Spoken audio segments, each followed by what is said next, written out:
श्री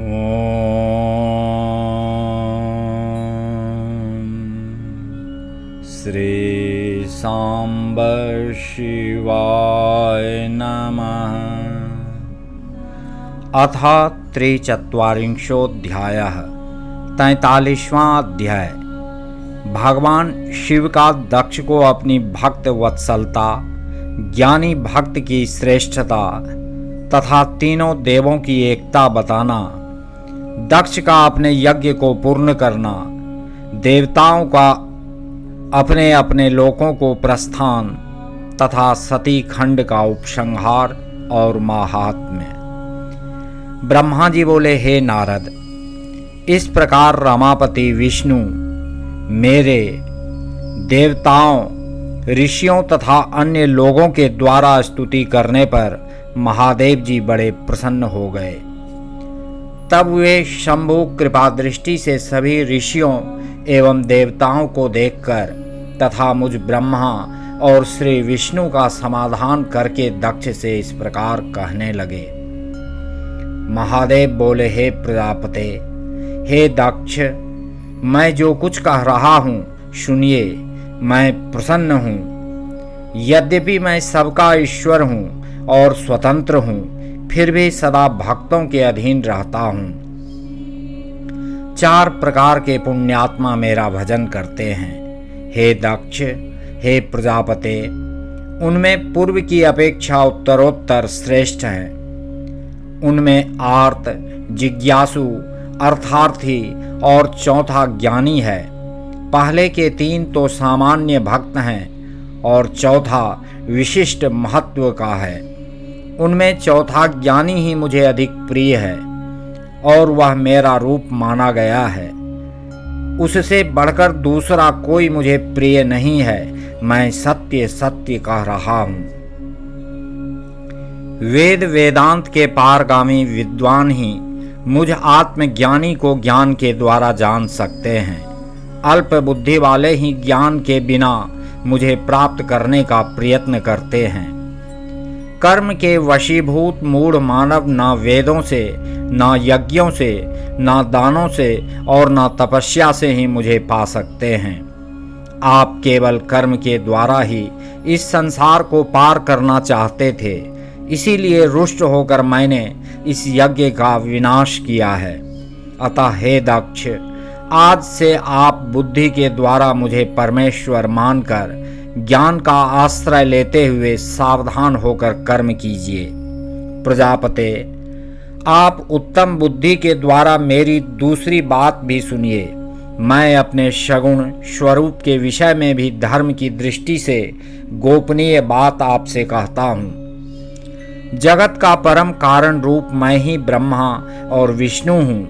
मैं सबका आत्मा, ईश्वर, साक्षी, स्वयं प्रकाश तथा निर्विशेष हूँ। हे मुने, अपनी त्रिगुणात्मिका माया में प्रवेश करके मैं ही जगत का सृजन, पालन और संहार करता हुआ क्रियाओं के अनुरूप अर्थात ब्रह्मा, विष्णु और रुद्र नामों को धारण करता हूँ। उस अद्वितीय अर्थात भेद रहित केवल विशुद्ध मुझ पर ब्रह्म परमात्मा में अज्ञानी पुरुष ही ब्रह्म, ईश्वर तथा अन्य समस्त जीवों को भिन्न रूप से देखता है। जैसे मनुष्य अपने सिर, हाथ आदि अंगों में वे मुझसे भिन्न हैं, ऐसी परकीय बुद्धि कभी नहीं करता, उसी तरह मेरा भक्त सभी प्राणियों में भेद बुद्धि नहीं रखता। हे दक्ष, सभी भूतों के आत्मा स्वरूप तथा एक ही भाव वाले अर्थात ब्रह्मा, विष्णु और मुझ शिव, इन तीनों देवताओं में जो भेद नहीं रखता वही शांति प्राप्त करता है। जो नराधम तीनों देवताओं में भेद बुद्धि रखता है वह निश्चय ही जब तक चंद्रमा और तारे रहते हैं तब तक नरक में निवास करता है। मुझ में परायण होकर जो बुद्धिमान मनुष्य सभी देवताओं की पूजा करता है, उसे इस प्रकार का ज्ञान हो जाता है जिससे उसकी शाश्वती मुक्ति हो जाती है।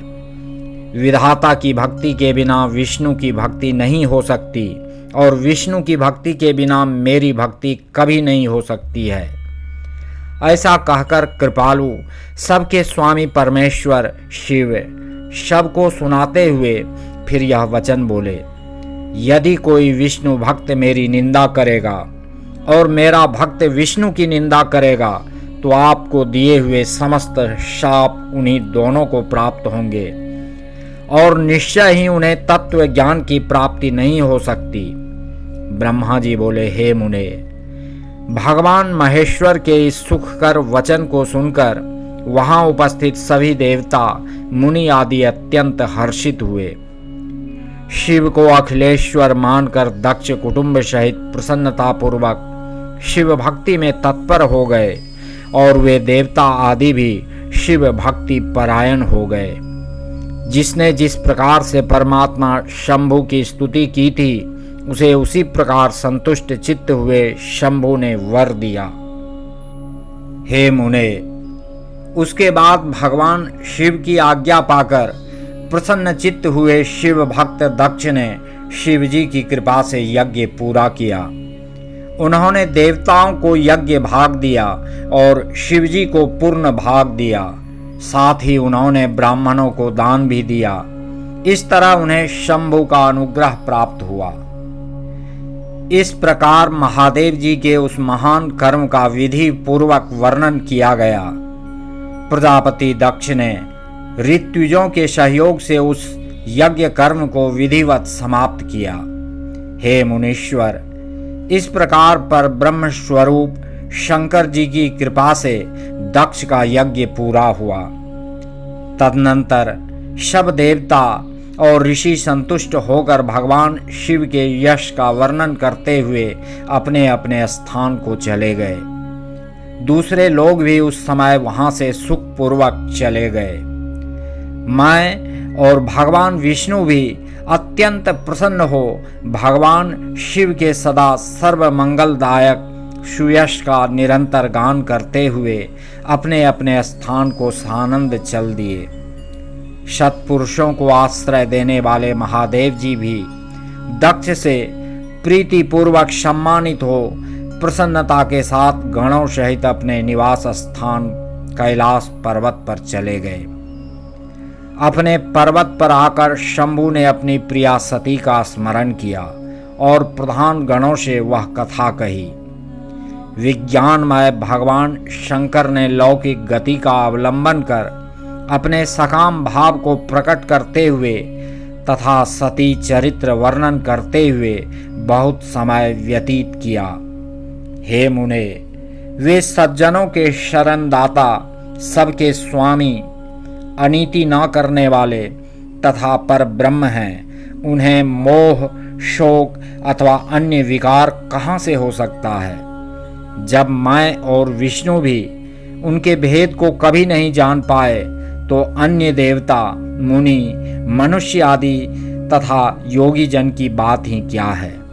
भगवान शंकर की महिमा अनंत है, जिसे बड़े बड़े विद्वान भी जानने में असमर्थ हैं, किंतु भक्त लोग उनकी कृपा से बिना श्रम के ही उत्तम भक्ति के द्वारा उसे जान लेते हैं। परमात्मा शिव में एक भी विकार नहीं है, किंतु लोक परायण वे शगुन रूप धारण कर अपना चरित्र लोगों को दिखाते हैं। हे मुने, जिसे पढ़कर और सुनकर सभी लोगों में बुद्धिमान वह व्यक्ति इस लोक में उत्तम सुख एवं अंत में दिव्य सद्गति प्राप्त कर लेता है। इस प्रकार दक्ष कन्या सती यज्ञ में अपने शरीर को त्याग कर फिर हिमालय की पत्नी मैना के गर्भ से उत्पन्न हुई, यह बात प्रसिद्ध ही है। तत्पश्चात वहां तपस्या करके गौरी शिवा ने भगवान शिव का पति रूप में वरण किया।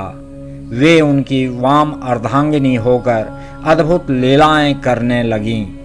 हे नारद, इस प्रकार मैंने आपसे सती के परम अद्भुत चरित्र का वर्णन किया, जो भोग मोक्ष को देने वाला, दिव्य तथा संपूर्ण कामनाओं को पूर्ण करने वाला है। यह आख्यान कालुष्य रहित, पवित्र, दूसरों को पवित्र करने वाला, स्वर्ग की प्राप्ति कराने वाला और पुत्र पौत्र रूप फल प्रदान करने वाला है। हे तात, जो भक्तिमान पुरुष भक्ति भाव से इसे सुनता है और अन्य मनुष्यों को सुनाता है, वह इस लोक में संपूर्ण कर्मों का फल पाकर परलोक में परम गति प्राप्त करता है। जो इस शुभ आख्यान को पढ़ता है अथवा पढ़ाता है, वह भी समस्त सुखों का उपभोग करके अंत में मोक्ष प्राप्त करता है।